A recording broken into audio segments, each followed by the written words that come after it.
好，各位车友啊，新年好！今年呢，我们针对你们日常使用中的一些疑惑的东西，做一些答疑解惑视频，包括你的续航为什么这么低，别人为什么高，电池寿命几何啊，等等等等，包括刹车异响。今天我们来聊刹车异响，为什么？因为不是你们传统概念里的刹车异响，很多车最近都出现了一种尖叫声的异响，是他从来没有听到过的，所以特别紧张，问我是不是刹车片磨完了该换了。不是的啊，好 ，OK， 今天我们刹车异响主要讲3种响声。第一种就是传统概念里我们大家都知道的那一个，停下的一瞬间咯吱一下，这个是为什么？怎么解决？第二个，刹车到最后的时候，低速刹车的时候有一个尖叫声，为什么现在会出现？如何解决？第三个就是关于在行驶低速起步的时候或者倒车的时候，你听到了非常非常响的磨盘片的声音，很尖锐很响，越开越响，怎么解决？3种情况大家了解一下，对自己是有好处的。好，首先第一，传统意义上的刹车异响，停下来的那一瞬间咯吱一下，刹车是这样子咯吱的一下啊，咯吱的一下。首先告诉你，这不是问题，这是一种正常的现象。我们很多人都知道啊，宝马这是通病。不好意思，它不是宝马的通病，它一不是宝马的，二不是通病。奔驰、奥迪、大众等等的德系厂家都存在这个问题。为什么？欧盟的排放标准所导致。排放不光是尾气排放，现在尾气只占排放标准的15%，剩下的有冷却剂的排放，还有刹车粉尘的排放都在里面。所以为了要让刹车粉尘减少排放，所有的厂家就会去用无铜、无石棉的配方来做刹车片。这样的刹车片做出来呢，排放是满足了，但是太硬了，它的声音就会产生，舒适性上面就会有所减弱。这没有办法的，因为车子出厂是要满足欧盟的欧7的标准，所以它必须用这个配方才能交付给你。那么如何解决？很简单，你只要随便换一个刹车片都能解决这个问题，因为后市场的刹车片不考虑这个问题，你只要不换原厂的，它都能解决这个问题。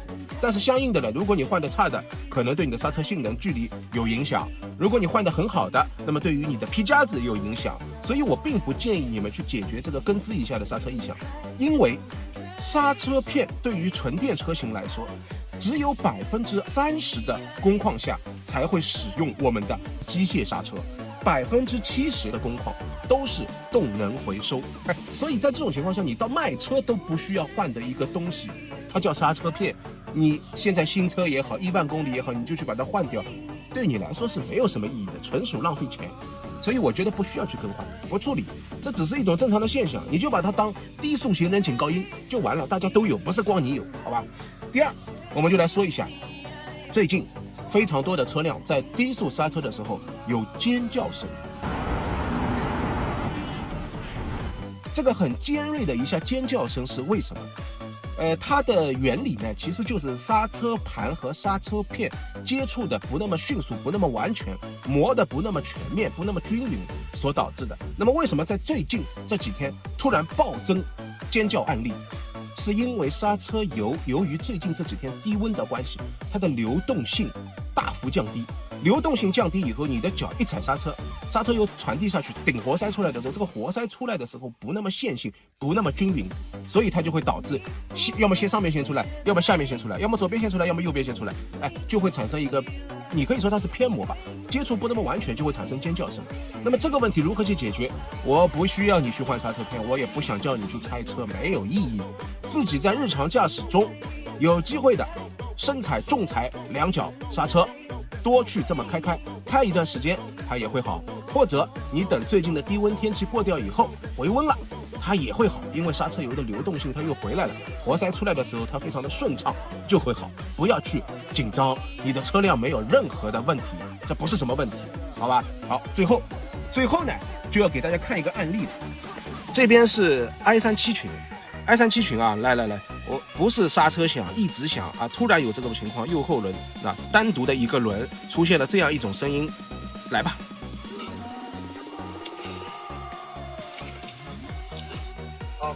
好，大家听到了啊，它不是在刹车的时候，它是在起步或者倒车的时候出现了非常金属尖锐的声音，摩擦声。而且随着你的车速越来越快，它的声音会越来越响，非常响，听起来确实很害怕。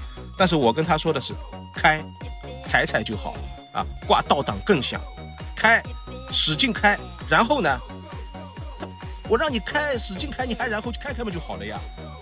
那声音越来越大，跟你说开，使劲开，踩，颠一颠，那越开声音越大。哎呀，大也开，不要停，开到食指掉落。什么叫开到食指掉落？其实很简单，大家看到没有？就是刹车盘后面的护罩和刹车盘之间夹了一个小石子，大家看到这个小石子了吧？哎，不要去管它，磨不坏东西的，开就好了。那拐了一个弯，声音变小了，再过一会儿好了。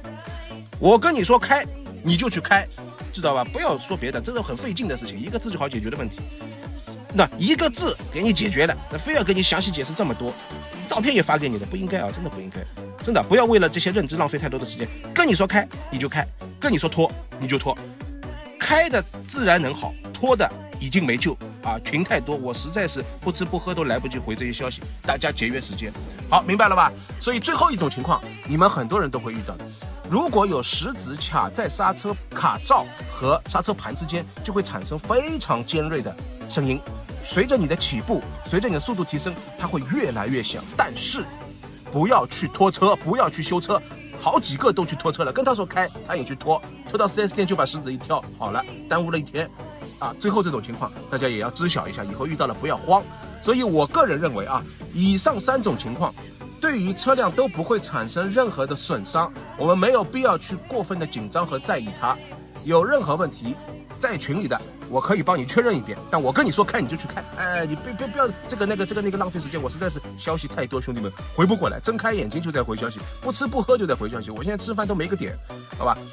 今天视频呢，主要针对刹车异响啊，这几个异响给大家稍微说一下啊，不要惊慌。那么往后啊，后几期我们来说电池的寿命啊，里程寿命啊，日历寿命啊，然后后面我们再讲这个续航，为什么你的续航低啊？为什么别人续航开的比你多啊？好吧，今年我们说点这点东西。好，今天视频就到这里。